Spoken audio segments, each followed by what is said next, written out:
तो अब हम लोग स्टार्ट करते हैं चैप्टर नंबर 11।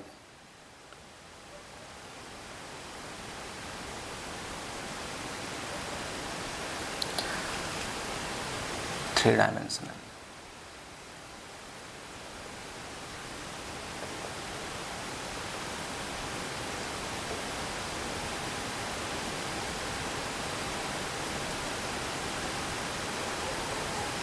ठीक है ना, ये मोस्ट इम्पोर्टेंट है। यहाँ से क्वेश्चन आना ही आना है। चलिए तो स्टार्ट करने से पहले हम लोग डिफाइन करते हैं, एक्सरसाइज करने से पहले हम लोग डिफाइन करते हैं कि रेखा की दिक् कोज्याएँ क्या होती हैं। रेखा की दिक् कोसाइन, डायरेक्शन कोसाइन ऑफ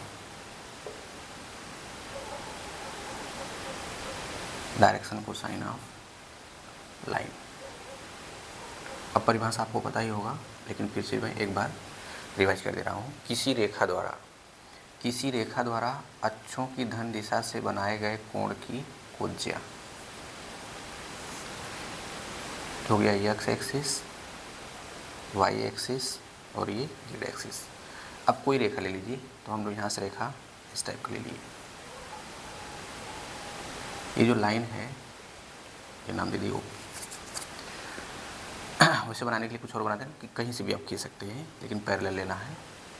जैसे मान लीजिए अगर हम लाइन ये ले लेंगे, जैसे इस लाइन का अगर निकालना हो दिक् कोसाइन, तो हम लोग क्या करें, एक ऐसी लाइन खींचें जो इसके समांतर हो और मूल बिंदु से जाता हो ना, या फिर डायरेक्ट यही मूल बिंदु की तरफ खींच लीजिए। तो किसी रेखा द्वारा x अक्ष की धन दिशा से बनाए गए कोण की कोज्या। तो अगर मान लो ये रेखा x अक्ष की धन दिशा कितना बनाता है, अल्फा। ये कितना बनाता है यहाँ से, बीटा। ये कितना यहाँ से बनाता है, गामा। ठीक है ना। तो क्या कहलाता है, उस रेखा की दिक् कोज्याएँ। तो हो जाएगा कास अल्फा, कास बीटा, कास गामा। ध्यान रहे, किसी रेखा द्वारा अक्षों की धन दिशा से बनाए गए कोणों की कोज्याएँ, ये कहलाता है हमारा रेखा की दिक् कोज्याएँ। इसे कैसे व्यक्त करते हैं, यल, यम और यन से, अर्थात यल बराबर कॉस थीटा, यल बराबर कॉस अल्फा, यम बराबर कॉस बीटा, एन बराबर कॉस गामा। यानी रेखा जो है ना, अक्ष से अगर क्या बनाए, अल्फा कोण बनाए, ये रेखा वाई से बीटा कोण बनाए, फिर यही रेखा जेड से कितना कोण बनाए, गामा बनाए। तो इनके जो अल्फा बीटा गामा कोण बने, तो कास ले लो, कास कास कास, ये मिल जाएगा। तो जो एक्स से बनाता है उसका नाम दे दिए यल, जो वाई से बनाता है उसे दे दिए यम, जो जेड से बनाता है उसे नाम दे दिए एन। अच्छा, और फिर इसी में होता है cos square alpha, cos square beta, cos square gamma बराबर 1, या फिर L square M square N square बराबर 1। ठीक है, ये इसका बस छोटा सा एक डेफिनेशन। उसके बाद आता है ना दिक् अनुपात। तो दिक् अनुपात क्या होता है, जो दिक् अनुपात होता है वो दिक् कोज्या क्या होता है, समानुपाती। किसी रेखा का दिक् अनुपात दिक् कोज्या के समानुपाती होता है। ठीक है ना। तो आपको क्या मिलता है, ए प्रोपोर्शनल यल, बी प्रोपोर्शनल एम, सी प्रोपोर्शनल एन। यानी जो दिक् अनुपात है उसे हम लोग कैसे रिप्रेजेंट करेंगे, ए बी सी संख्या से, अक्षर से, और जो दिक् कोज्या उसे एल एम एन से ना। तो cos square alpha, cos square beta, cos square gamma कितना होता है, cos square alpha, cos square beta, cos square gamma बराबर 1, या इसी का नाम L square M square N square बराबर 1। ठीक है ना।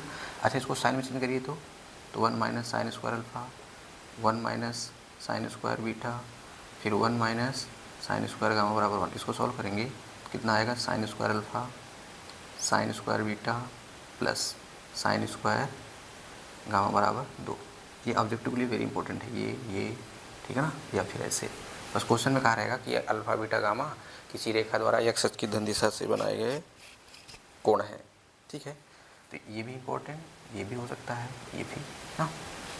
उसके बाद कहते हैं दिक् कोज्या। तो इसको हम लोग क्या ले सकते हैं, प्रोपोर्शन हटाएंगे तो कांस्टेंट मिलेगा। तो हम लोग नाम दे दिए बीटा क्या हो गया, के एम, सी क्या हो गया, के एम। जब इसको आप सॉल्व करेंगे तो क्या मिल जाएगा, ए अपान एल, बी अपान एम, सी अपान एन बराबर कांस्टेंट अगर हम लोग ऐसे निकालें ना तो 1/k, या फिर इसको ऐसे लिख दीजिए L/A, L/A, M/B, N/C, ये हो गया k ना। तो यहाँ से अगर वैल्यू निकालेंगे L की वैल्यू, तो L बराबर आपको मिलेगा क्या, समानुपात के नियम से जब इसको सॉल्व करेंगे ना, समानुपात के नियम से जब इसे आप सॉल्व करेंगे फिर ऐसे मिलता है, करणी में L² M² N² बट्टे A² B² C² रूट में। तो अब L बराबर, अच्छा इसकी वैल्यू कितनी हो जाएगी, 1 हो जाएगी, तो इसकी वैल्यू हो जाएगी 1 ऐसे। तो A² B² C², तो L बराबर निकालेंगे तो क्या आएगा, और वर्गमूल में +1 लगाइए, तो L बराबर क्या होगा, A बट्टे ये A² B² C², ठीक है। M बराबर क्या होगा, B बट्टे करणी में A² B² C², N बराबर क्या होगा, करणी में C बट्टे A² B² C²। इसका मतलब क्या हुआ कि अगर हमको किसी रेखा का दिक् अनुपात पता हो, दिक् अनुपात ABC पता हो, तो हम लोग दिक्कोज्या निकाल सकते हैं, ठीक है ना। समझ लेना है, ठीक है ना, नेगेटिव पॉजिटिव कुछ भी हो सकता है। चलिए अब हम लोग निकालते हैं दो बिंदु को मिलाने वाली रेखा का दिक्कोज्या क्या होगा और फिर दिक् संख्याएं क्या होंगी। तो दो बिंदु को मिलाने वाली रेखा का दिक् कोसाइन, तो दो बिंदु, चलो ऐसे लिखते हैं, दो बिंदु एक ले लेते हैं P x1, y1, z1, अगला ले लिए Q x2, y2, z2। अब इसको मिलाने वाली रेखा क्या निकालना है, दिक्कोज्या निकालना है ना। एक चीज़ और, हम लोग जो वेक्टर पढ़े थे, चलो अगर नाम R वेक्टर देते हैं AI + BJ CK ना, तो इसमें IJ के जो गुणांक होता है ये इसे हम लोग क्या बोलेंगे, दिक् अनुपात, इसे क्या बोलेंगे, दिक् अनुपात, ठीक है ना। चलिए इसको हम लोग पहले वेक्टर में निकाल लेते हैं। तो जो P पॉइंट दिया हुआ है x1, y1, z1, इसको अगर वेक्टर के फॉर्म में लिखेंगे किसी पॉइंट O के सापेक्ष में ना, तो क्या हो जाएगा ये x1i, y1j, z1k। फिर ऐसे Q के लिए क्या लिखेंगे, पॉइंट x2, y2, z2, तो OQ क्या हो जाएगा, x2i, y2j, z2k, ठीक है ना। हमको किसका चाहिए, रेखा PQ का, तो P से Q को मिला दीजिए। तो PQ का मतलब क्या है, OQ माइनस OP, हाँ। तो क्या मिल जाएगा आपको, x2 माइनस x1 घटा दीजिए इसमें से, फिर y2 माइनस y1j, फिर क्या होगा z2 माइनस z1k ना।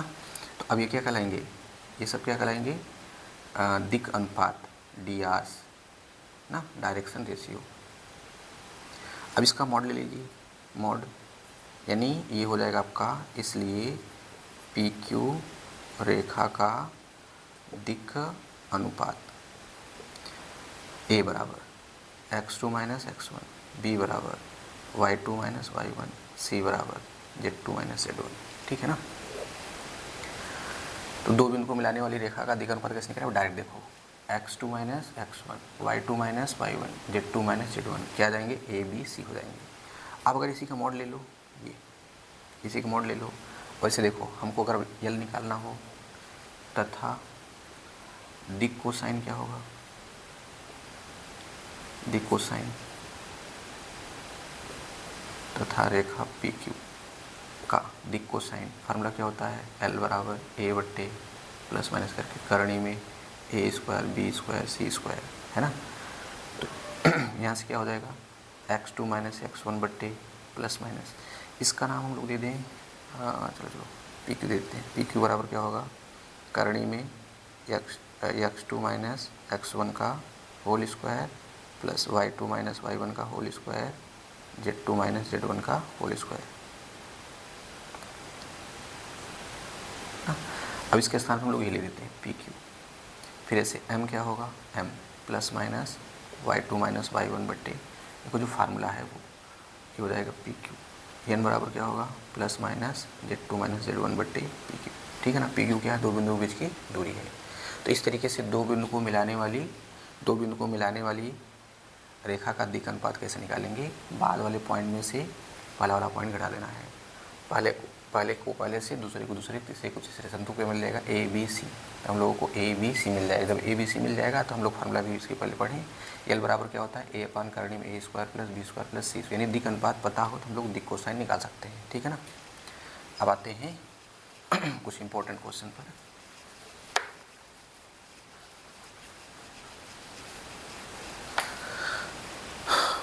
तो इंपॉर्टेंट क्वेश्चन कुछ देख लेते हैं। जैसे दिया है उदाहरण नंबर 2 है, एग्जाम्पल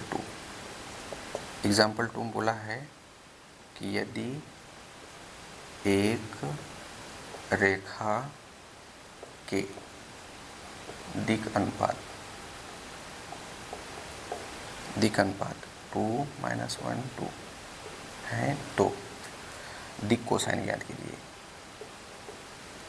दिक् कोसाइन ज्ञात कीजिए, ठीक है ना। तो देखो इसका मतलब ये क्या है ये जो है आपका a है, a बराबर 2, b बराबर -1, c बराबर -2। तो दिक् कोसाइन पूछा है तो हम लोग क्या करेंगे, अब यहाँ से हम लोग यहाँ से करणी निकाल लेते हैं ना। a square plus B square plus C square क्या हो जाएगा 4 + 1 + 4 कितना आ गया 3। इसलिए रेखा का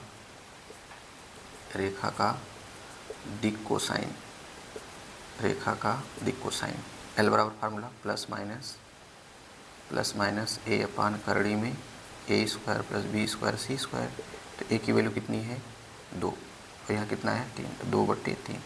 एम बराबर क्या होगा प्लस माइनस, अब बी बट्टे करणी फिर से ही होता है तो बी का मान कितना है -1 हो गया 3।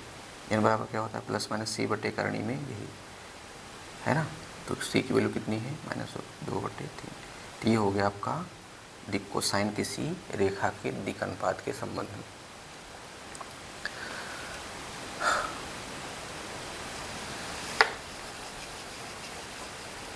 अब उसके बाद दिया है कि दो बिंदुओं एग्जाम्पल 3 है, दो बिंदुओं -2 4 -5 व 1 2 3 को मिलाने वाली रेखा का दिक् अनुपात ना ज्ञात करिए। अब देखो ये पॉइंट हम लोग इसको P मान लिए, हो गया -2 4 5। अगले को Q मान लीजिए 1 2 3। इसलिए PQ रेखा का दिक् अनुपात तो कैसे निकालते हैं, क्रमशः कैसे निकालेंगे 1 - -2 है ना, फिर 2 -4, फिर 3 -5। तो क्या मिल जाएगा, ये हो जाएगा 3 - 2 फिर -2, ठीक है ना। ऐसे अब अगर यहीं कहते हैं दिक् कोसाइन बताओ, दिक् अनुपात तथा दिक् कोसाइन कह लो, तब क्या करेंगे, ये हो गया क्या, अर्थात a बराबर 3, b बराबर -2, c बराबर -2। अब यहाँ से p क्यों निकाल लेते हैं ना, दो बिंदुओं के बीच की दूरी कितना आ जाएगा 9 + 4 + 4, 9 4 13 4 17 ना। तो इसलिए l बराबर क्या होगा a बट्टे प्लस माइनस करके पी क्यू, तो यानी करणी में 17। m बराबर क्या होगा प्लस माइनस 2 बट्टे करणी में 17। n बराबर क्या होगा प्लस माइनस 2 बट्टे करणी में 17। समझ गए ना। तो इस तरीके से हमको ये वैल्यू मिल जाएगी। फिलहाल हमने क्वेश्चन को गलत लिखा, क्या यहाँ क्या है माइनस में ना प्लस का 8 हो जाएगा, ये 8 है, ठीक है ना।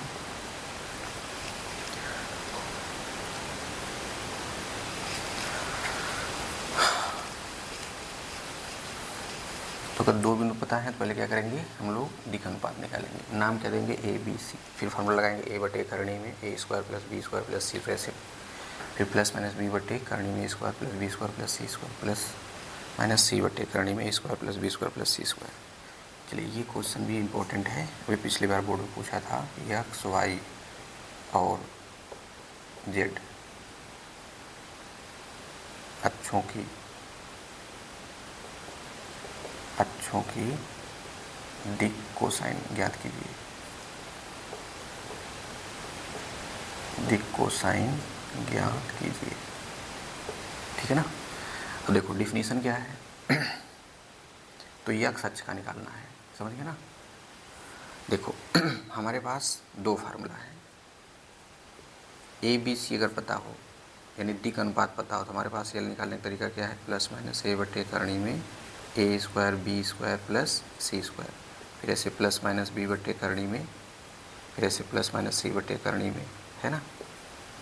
ये जब दिक अनुपात पता है तब।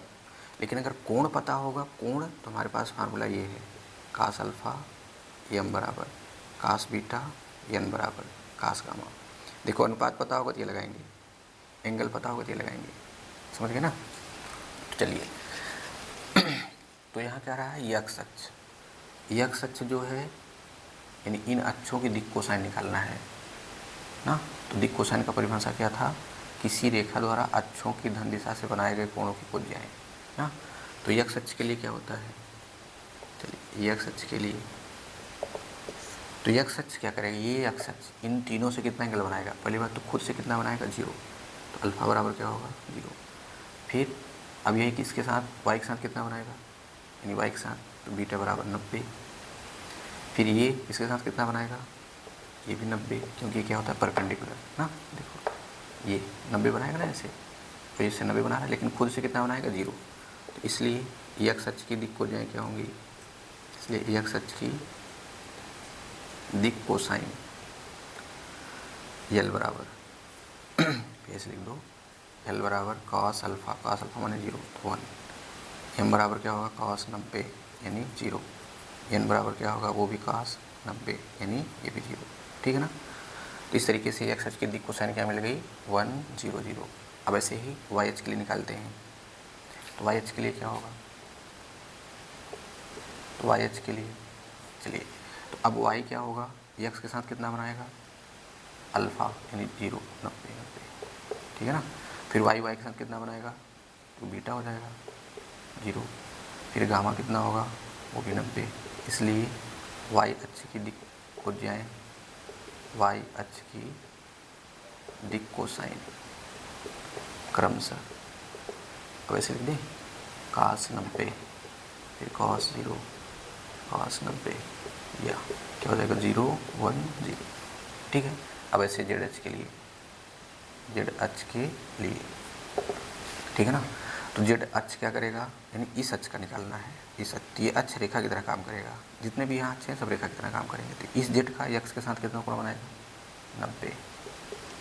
फिर ये जेड इसके साथ कितना कोण बनाएगा, देखो वैसे ना, ये कितना कोण बनाएगा 90 डिग्री, तो हो गया बीटा बराबर 90।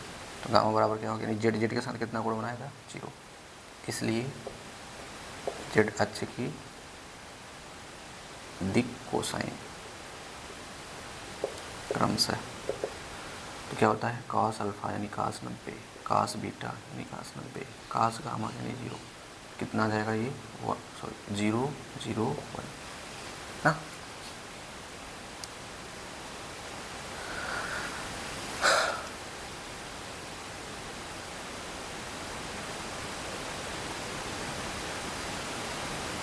अब बेटा जैसे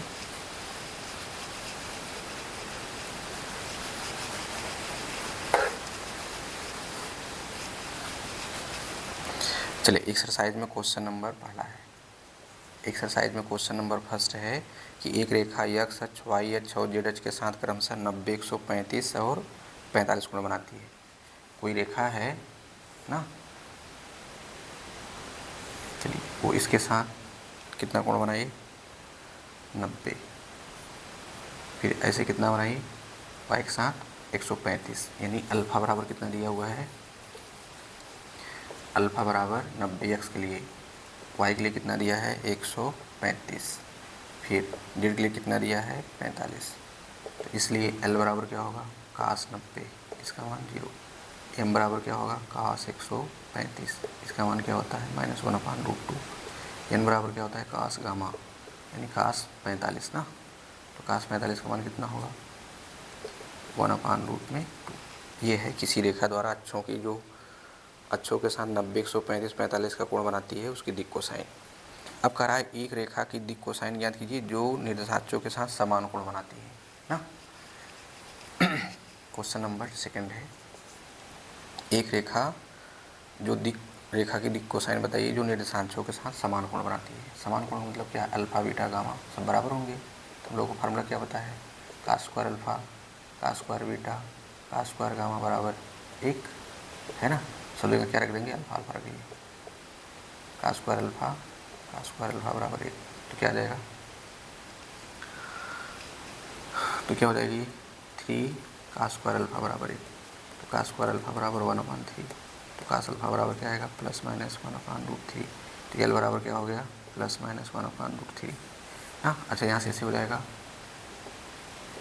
इसलिए क्या लिख सकते हैं cos alpha cos beta cos gamma ऐसे होंगे, या फिर L बराबर M बराबर M है ना। चलो, तो इसलिए M बराबर वो भी क्या होगा +-1/√3, n बराबर क्या होगा +-1/√3। यहाँ से अब दिया है थर्ड दे रखा है कि एक रेखा का दिक् अनुपात यानी A, B और C।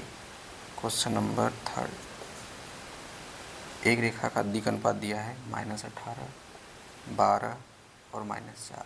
तो कह रहा है इसकी दिक् कोसाइन बताइए। देखो दिक् अनुपात दिया, दिक् कोसाइन कैसे निकालेंगे, तो L बराबर क्या होता है, देखो L बराबर +-a/करड़ी में a² + b² + c²।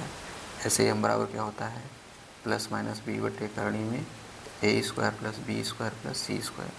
n बराबर क्या होता है +-c/करड़ी में a² + b² + c²। ठीक है ना। तो पहले ये करड़ी वाला निकाल लेते हैं वैल्यू, a² + b² + c² कितना देगा 18 का वर्ग, ये हो जाएगा 324, 144, ये हो गया आपका 16। अभी सोल्व कर दीजिए ना, कितना हो गया 18 144। अब इसको जोड़िए 6 4 10, 10 4 14, 5 5 1 6, 6 2 8, ये कितना हो जाएगा 584 ना। अब ये सब आप लिख दीजिए, a बटे कितना हो गया, a यानी -18, तो +-18/करणी में 584। कैलकुलेशन कर लेना, अगर मिस्टेक हो गया हो तो।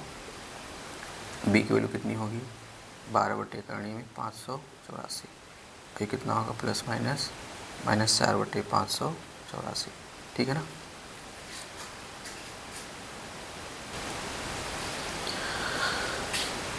अब ऐसे दिया है संरेख के लिए ना,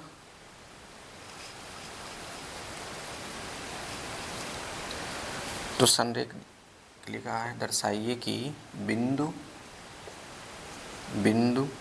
2 3 4 फिर -1 -2 1 फिर 5 8 7 संरेख है।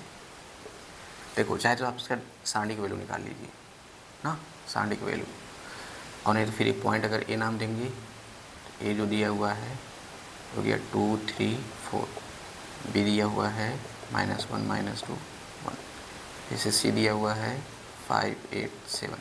तो ए बी का दिक् अनुपात निकाल लो। तो ए बी का रेखा, ए बी का दिक् अनुपात, तो ए बी का निकाल बी में से घटाएंगे, तो -1 में से 2 घटाइए तो -3, -2 में से 3 घटाइए -5, 1 में से 4 घटाइए -3, तथा अब ऐसे बी सी निकाल लीजिए, बी सी का दिक् अनुपात। ठीक है ना। या हम लोग इसका नाम क्या दे दें, अच्छा ऐसे लिखते हैं, a1 बराबर कितना आया -3, b1 बराबर कितना आ गया -5, c1 बराबर कितना आ गया -3। तो बी सी निकलिए, सी में से बी घटाना है, सी में से बी, तो 5 में से -1 घटाएंगे, हाँ, तो a2 5 में से -1 घटाएंगे 6, फिर 8 में से -2 घटाएंगे 10, फिर 7 में से 1 घटाएंगे 6 ना। अब इनका रेशियो निकाल लीजिए, a1/a2, b1/b2, C1/C2। अगर इनका रेशियो सेम आ गया तो फिर क्या हो जाएंगे, संरेख। तो कितना हो गया, -3/6। ये कितना हो गया, -5/10। ये कितना है, -3/6। कितना आ गया, -1/2, -1/2, -1/2, है ना। क्या लिखना, चूँकि A1/A2, B1/B2, C1/C2 बराबर -1/2, इसलिए बिंदु कैसे हैं, इसलिए बिंदु संरेख हैं। अब यहाँ लिख देना कौन कौन से बिंदु हैं, ठीक है ना।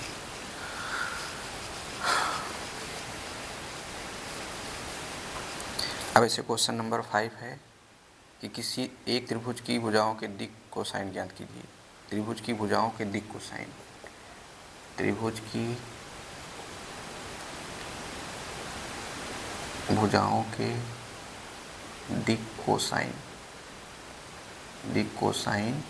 ज्ञात कीजिए। हाँ, यदि त्रिभुज के शीर्ष बिंदु कितना है, 3, 5, -4, -1, 1, 2, वह क्या दिया हुआ है, -5, -5, -2। देखो ये त्रिभुज हो गया, हम लोग उसका नाम दे दिए A। 3, 5, -4, इसका नाम दे दिए 1, 1, 2, सी नाम दे दिए -5, -5, -2। अब देखो बिंदु दिया हुआ है, उस स्थिति में आपसे क्या पूछ रहा है, दिक् कोसाइन बताओ। तो हम लोग पहले क्या करेंगे, A 3, 5, -4, B जो है -1, 1, 2, C क्या है -5, -5, -2। तो पहले ए बी निकाल लो। तो ए बी कैसे निकालेंगे, बी में से घटाना है। तो ए बी का दिक् अनुपात ना, भुजा ए बी का दिक् अनुपात क्या हो जाएगा, -4, ये कितना हो जाएगा, -4, फिर ये घटाएंगे 6 हो जाएगा ना। तो फिर इसलिए ए बी का दिक् कोसाइन, ए बी का दिक् कोसाइन क्या होगा, ए बी का दिक् कोसाइन यल बराबर क्या निकालते थे, ए बटे, अच्छा इसकी वैल्यू निकाल लीजिए। तो यहीं से -4 का वर्ग, -4 का वर्ग, 6 का वर्ग, ठीक है ना। कितना हो गया ये, 16 + 16 + 36, कितना हो गया, 32, 1632, कितना हो गया ये, 68। तो -4 बटे करणी में 68, प्लस माइनस, ऐसे m बराबर क्या आएगा, -4 बटे करणी में ये भी 68, फिर ऐसे n बराबर क्या आएगा, +- 6 बटे करणी में 68। अब इसी प्रकार आप, हमने ए बी की निकाल लिया, इसी प्रकार आप बी सी और सी ए का भी निकाल लीजिएगा, ठीक है ना।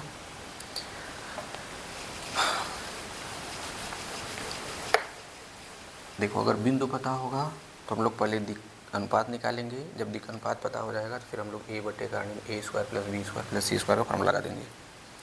चलिए अब है एक बिंदु से जाने वाली, एक बिंदु वेक्टर ए से जाने वाली तथा एक बिंदु वेक्टर ए से जाने वाली, लिखिए एक बिंदु वेक्टर ए से जाने वाली तथा वेक्टर बी के समांतर रेखा का समीकरण। तो डेरिवेशन में नहीं जा रहे हैं, डायरेक्ट लिखते हैं, r² बराबर, r वेक्टर बराबर a vector plus lambda b vector, या जो भी लिख लो कांस्टेंट में ना। ये है रेखा का समीकरण। रेखा का समीकरण किस रूप में है ये, सदिश रूप में, ठीक है ना, सदिश रूप में। अब हम लोग इसको किस में चेंज करते हैं, कार्तीय रूप में। तो कार्तीय रूप में क्या होगा, तो कार्तीय रूप में क्या होगा, देखो r वेक्टर का स्थान भी ले लेते हैं xi yj z, ठीक है ना। इसके स्थान पे क्या ले लेते हैं, इसके स्थान पे ले लेते हैं a1 b1j c1 plus lambda, इसके स्थान पे ले लेते हैं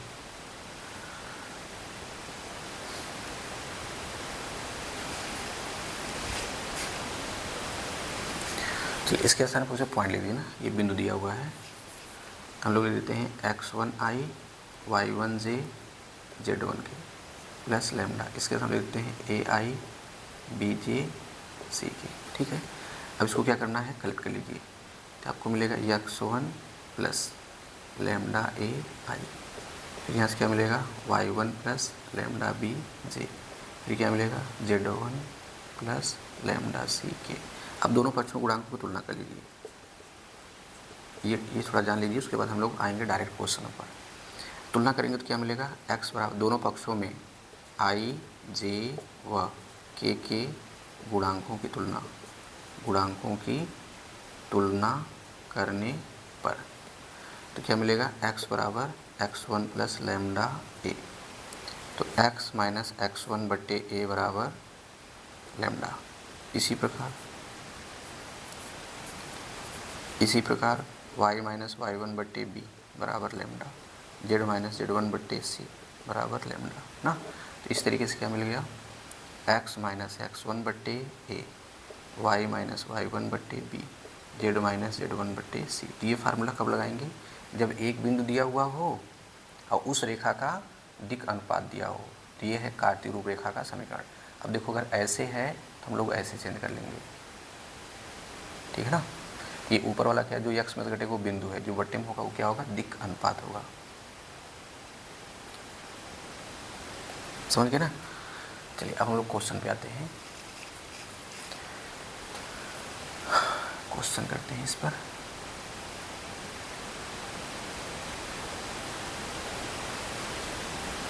इसे दिया है क्वेश्चन, बिंदु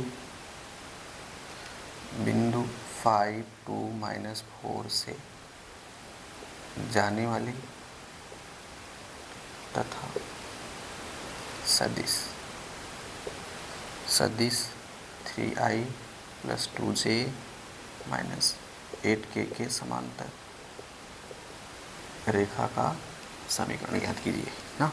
देखो ये बिंदु है, इसको वेक्टर बनाइए, तो बिंदु का मतलब ए, यहाँ फार्मूले से देख लो, बिंदु हम लोग किसके माने हैं ए, और जिसके समांतर होगा, जिसके समांतर निकलना उसको क्या माना है बी। तो ए को बिंदु, इस बिंदु को वेक्टर बनाइए, तो 5i + 2j - 4k, तो वेक्टर बी बराबर क्या है 3i + 2j - 8k। इसलिए रेखा का समीकरण क्या होगा, तो आर वेक्टर बराबर A vector plus lambda B vector. तो ए की वैल्यू क्या रखी, तो डायरेक्ट ऐसे क्यों रख दीजिए, कोई दिक्कत नहीं है ना, और प्लस लैम्डा कितना हो जाएगा 3i + 2j - 8k, ये वेक्टर कम हो गया, ऐसे लगा के छोड़ दीजिए, एक नंबर का हो तो। चलो अगर इसको कार्तीय रूप में लिखना होता ना, तो इसको बिंदु रूप में कैसे कन्वर्ट करेंगे कि सॉरी, ये आपका या कार्तीय रूप में कैसे करेंगे, तो बिंदु दिया हुआ है, तो बिंदु 5 2 -4 से जाने वाली रेखा का समीकरण, जिसका दिक् अनुपात जिसके समांतर जा रहा है, इस सदिश के ना, ये ए की वैल्यू है, क्या होगा x माइनस x1, ये हमारा क्या होगा x1 y1 z1, तो x माइनस x1 ये बट्टे ए, फिर y माइनस y1 यानी 2 बट्टे 2, फिर z माइनस z1 ये, तो माइनस माइनस प्लस बट्टे माइनस 8, ये हो गया आंसर कार्तीय रूप में, ठीक है ना।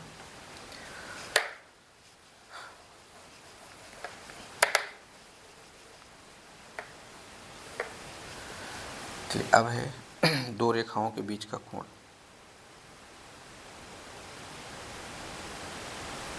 दो रेखाओं के बीच का कोण,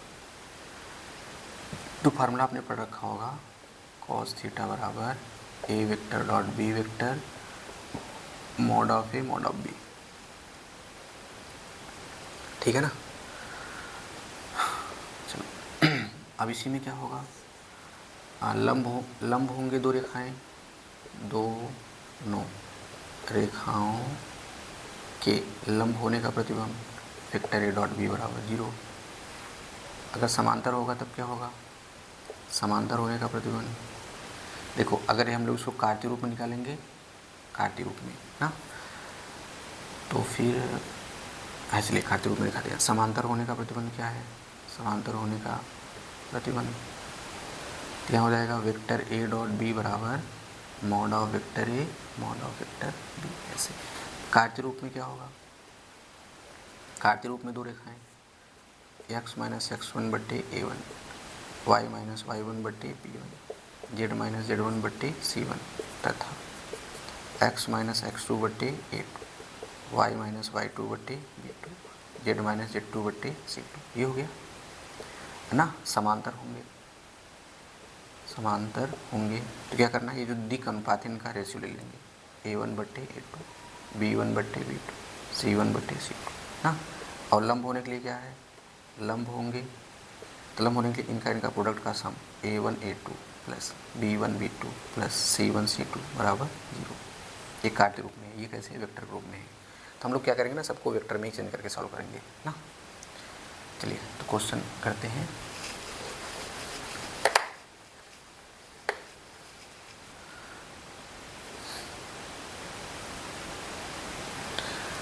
चलो मोस्ट इम्पॉर्टेंट क्वेश्चन है, ठीक है ना। लिखा है दिए गए रेखा युग्म, एक बार देख लो तो। दिए गए रेखा युग्म देखो आर वेक्टर बराबर 3i plus 2j minus 4k plus lambda i plus 2j plus 2k cap. अगर इसको a मानोगे तो ये हो गया आपका लैम्डा, इसको भी मान लो ना, ये बन गया रेखा का समीकरण, ठीक है। यानी पहला क्या आ गया? ये होगा जो लैम्डा कोफिशिएंट होगा वो क्या होगा? B vector. चलिए तो इसकी तुलना किससे करेंगे? हाँ पहले क्वेश्चन लिखते हैं। और आर वेक्टर बराबर 5i minus 2j plus mu, ये दिया हुआ है 3i plus 2j plus 6k के मध्य कोण ज्ञात कीजिए ना। कोण ज्ञात करना है तो बताओ। तो सॉल्यूशन में क्या लिखेंगे? तो अब इस यहाँ से क्या मिल जाएगा? a1 बराबर, अब इसको a1 b1 मानिए, इसको a2 और b2 मानिए, ठीक है ना। या फिर ऐसे लिखिए आर वेक्टर बराबर 3i 2j 4k plus lambda i plus 2j 2k की तुलना किससे करना है? आर वेक्टर बराबर a1 vector plus lambda b1 vector से। तो वैसे एंगल चाहिए ना, एंगल। तो एंगल में क्या हमको लेना है? देखो फार्मूला ये है, ठीक है ना। तो यहाँ हम लोग फार्मूला क्या बनाएंगे? इस वाले केस के लिए, ऐसे दो रेखाओं के बीच के लिए। तो दो रेखाओं के बीच के लिए एंगल क्या होगा? चलो यहाँ से b1 ले लेते हैं। b1 वेक्टर बराबर i यहाँ प्लस 2j प्लस 2k। देखो आर वेक्टर बराबर a1 vector plus lambda b1 व आर वेक्टर बराबर a2 vector plus lambda b2 vector के बीच का कोण तो कहता है cos थीटा बराबर b1 डॉट b2 बटे मॉड b1 मॉड b2। कुल बना करके हमको b1 और b2 चाहिए, बस और कुछ नहीं ना। अगर लिखना तो a1 भी लिख लो, अभी आगे ज़रूरत पड़ेगी इसकी। a1 बराबर क्या हो जाएगा? 3i 2j माइनस 4k तथा आर वेक्टर बराबर, अच्छा इसी साथ में इसका मॉड भी निकाल चलिए। तो मॉड b1 क्या हो जाएगा? 1 प्लस 4 प्लस 4 कितना आ गया? 3 तथा आर वेक्टर बराबर क्या है? दूसरा वाला 5i माइनस 2j म्यू। यहाँ लिखना है 3i plus 2j plus 6k cap की तुलना किससे करना है? आर वेक्टर बराबर a2 vector plus mu b2 vector से। चलो तो a2 वेक्टर क्या आ जाएगा? ये हो गया 5i माइनस 2j। तो b2 वेक्टर क्या होगा?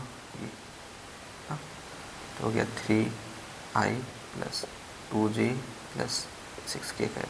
इसका मॉड ले लीजिए, क्या आ जाएगा? ये 9 प्लस 4 प्लस 36 कितना आ गया? 7। तो क्या निकालेंगे? b1 डॉट b2 अब ए डॉट बी निकालना हम लोग जानते ही हैं, एक बार देख लो तो ठीक है, दिख रहा है। तो हो गया बी टू वेक्टर। अब देखो यहाँ से क्या है, b1 है, यहाँ से क्या है b2, केवल गुणांक का गुणा करें, यहाँ 1 यहाँ 3 हो जाएगा, वहाँ 2 यहाँ पे 2, 4 हो गया, यहाँ 2 यहाँ 6, कितना हो गया 12, तो 12 4 16 थे 19। इसलिए रेखा युग्म के बीच का कोण, तो cos थीटा क्या हो जाएगा, b1 डॉट b2, फॉर्मूला लिख लीजिए चाहे तो, मॉड में b1 बट्टे मॉड में b2।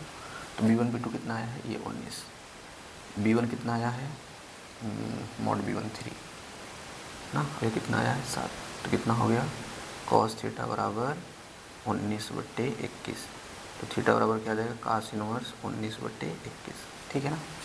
तो इस तरीके से हमको दो रेखाओं के मध्य का कोण प्राप्त होता है जब अगर सदिश रूप में दिए हों तो। चलिए अब इसी तरीके से क्वेश्चन और करते हैं।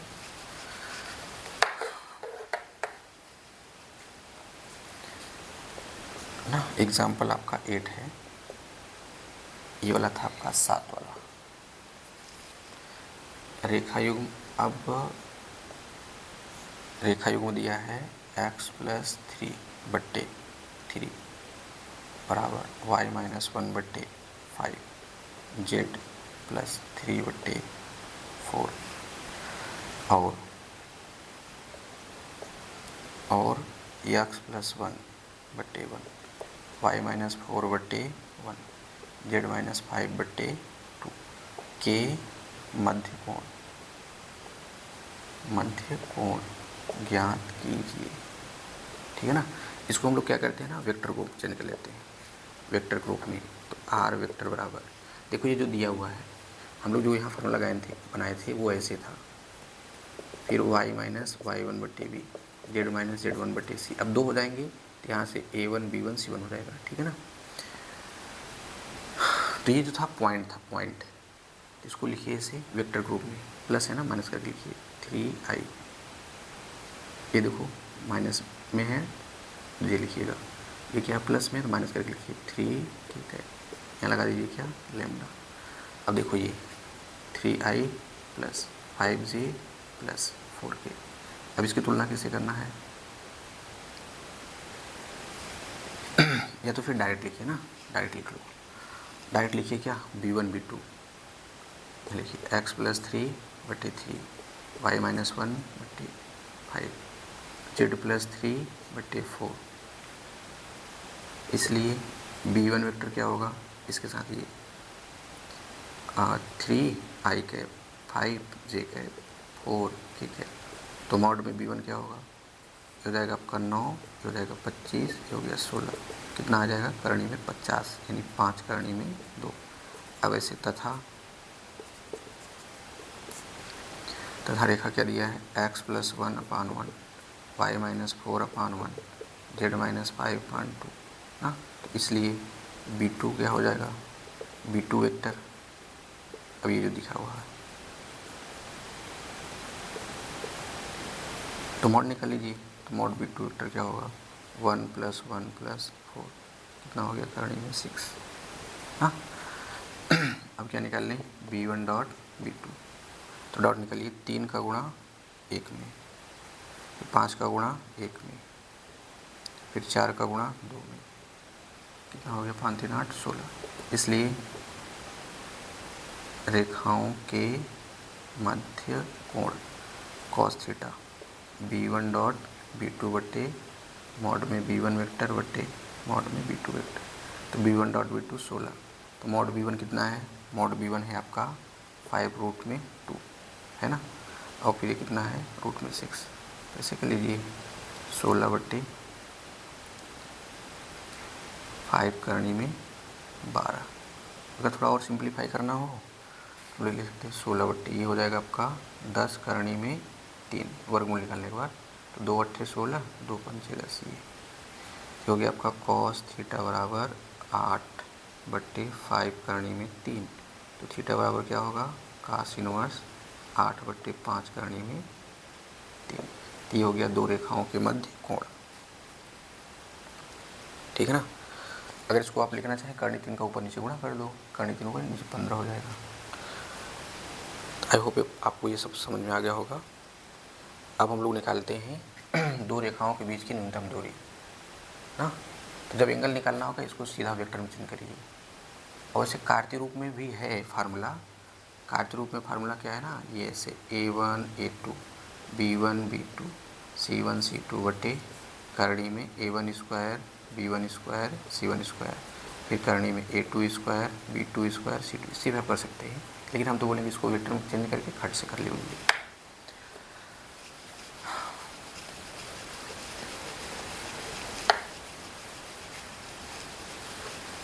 तो 5 नंबर के क्वेश्चन जरूर आएंगे यहाँ से। अब 8 नंबर का क्वेश्चन लोग देखते हैं, 5 या 8 का है। दो रेखाओं के बीच की न्यूनतम दूरी, दो रेखाओं R वेक्टर बराबर A1 vector plus lambda B1 vector तथा R वेक्टर बराबर A2 vector plus mu B2 vector के बीच की न्यूनतम दूरी। तो हम लोग क्या लिखते हैं शॉर्ट में SD। तो फार्मूला क्या होता है, A2 vector minus A1 vector dot B1 cross B2 बट्टे मॉड में B1 क्रॉस B2। हाँ, पूरा मॉड लगाइएगा क्योंकि ध्रुवीयात्मक नहीं होती इसलिए पूरा मॉड लगा देंगे।